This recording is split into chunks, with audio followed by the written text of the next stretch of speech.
Hey everybody, this is Larry. This is day 15 of the December Leetcode Daily Challenge. The middle of the December month, yay! Hit the like button and the subscribe button, join me in Discord. Let me know what you think about this problem. Squares have just sorted away. So I usually solve these live, including the explanation part, so feel free to fast forward as I go through my thought process and I don't necessarily jump straight to the solution, right? Anyway, okay, so you have an array, it is in non-decreasing order. Return an array of the squares of each number. Okay.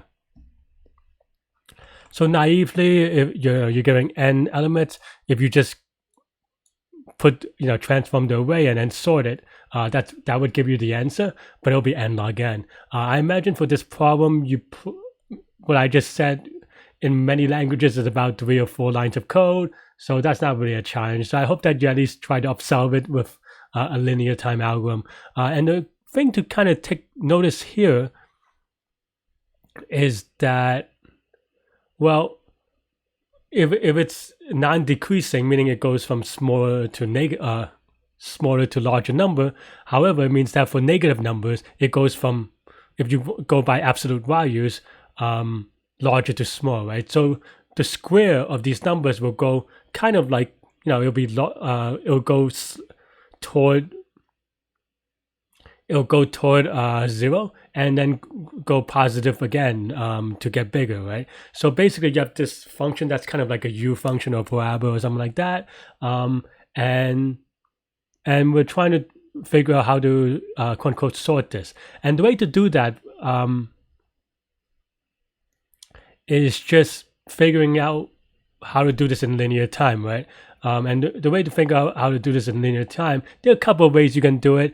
The way that I think I'm going to do it is just do it with a couple of passes. I think on Leetcode and other places, they try to optimize for the fewest number of passes. I'm not usually a fan of that. I know that historically there are good reasons for it with respect to like memory locality and stuff like that. But for me, as long as it's linear time, it's good enough. And so for now, what I'm going to do is separate them out from, I'm just going to do it as, to be honest, as naive as I can as well with respect to still keeping it linear. And the way that I'm going to do that is just separate them out from positive and negative numbers. And for negative numbers, you want to inverse the order, and then it just becomes merging two arrays, right? So yeah, I'm trying to think whether you can do this in place. Maybe a little bit tricky, to be honest.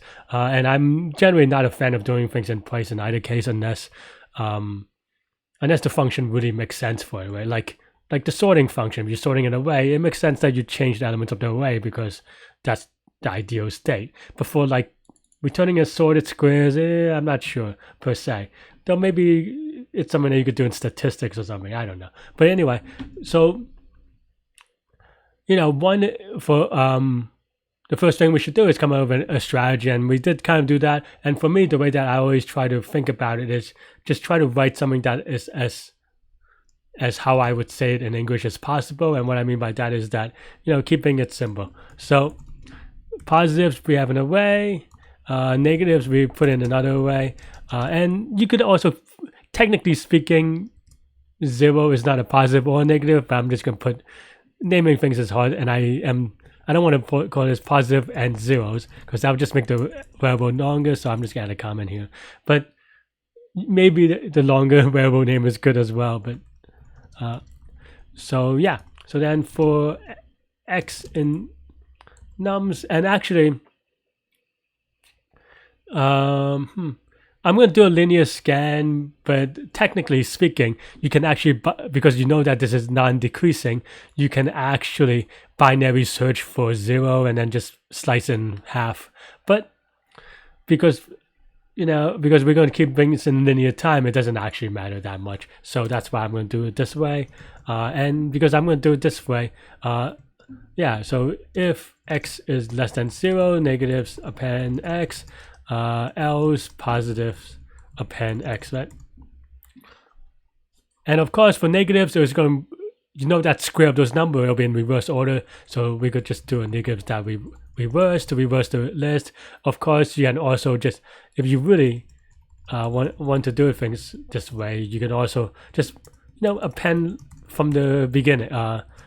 So you keep on pushing stuff from the front instead. Either way is pretty fine. I mean, I don't think it matters that much per se. But yeah. And then now we have it. And now we take each element and we get the square of it. And actually what we're going to do is now, I mean, we could do another pass, but here it's actually just simple to do it, put it here as well. So let's do that. Yeah. So now we have negatives and positive, and then this is just a simple kind of a classic merge sort type situation where you have that merge step. So yeah, so let's just do answer is equal to just an empty array, while length of negatives is greater than 0. This is the way I write it. Feel free to write it in different ways, I suppose. Yeah, so then if positive of 0 is, so we want to install order, so negatives of 0. In this case, we put the positives in there. And actually in this case, because we do want to pop left, let's go ahead and change this into a deck.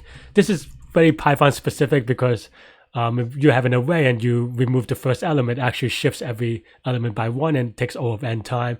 But we use a deck, which is kind of like a queue, but you could do stuff on both sides, then this operation will be only O of 1, which is why I did it this way. And if it's the same, then you could take either one, so it doesn't matter, but I'm just going to take it from the negative side. So yeah, so that's mostly it, except for now we have to add what is left over from positive and negative. So because this condition can no longer be true, that they're both greater than 0, that means that at least one of them is 0. So then it doesn't matter which order you do this in. And what I mean by that is that I'm just going to write answer is equal appends by the positives plus negatives, right? Because one of these is going to be 0 anyway, or 0 length anyway. I don't know that this is a great pattern, but that's what I'm going to do. Let's give it a go. My syntax may be a little bit off, but I think this should be okay. Yeah, let's try this other thing.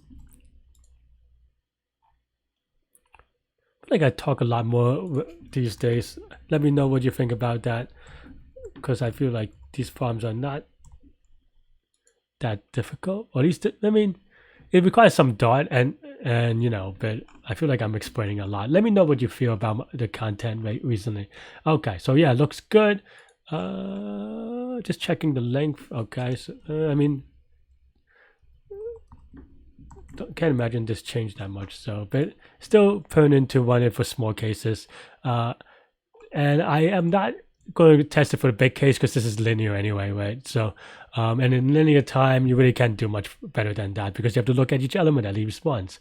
So yeah, so what is the complexity of this? As I said, this is linear time, and it's going to be linear space because we look at each element once here and then another time here for linear time. And yeah, and space we use 2 decks, and also has to be at least linear because we return the answer and it is not in place.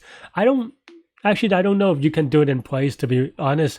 My problem solving mind is not really geared for doing things in place because it doesn't really come up that much, especially in the modern times. But if you're able to find one, let me know. Hit the comments below. Anyway, that's all I have for today. I will see y'all tomorrow. Take care.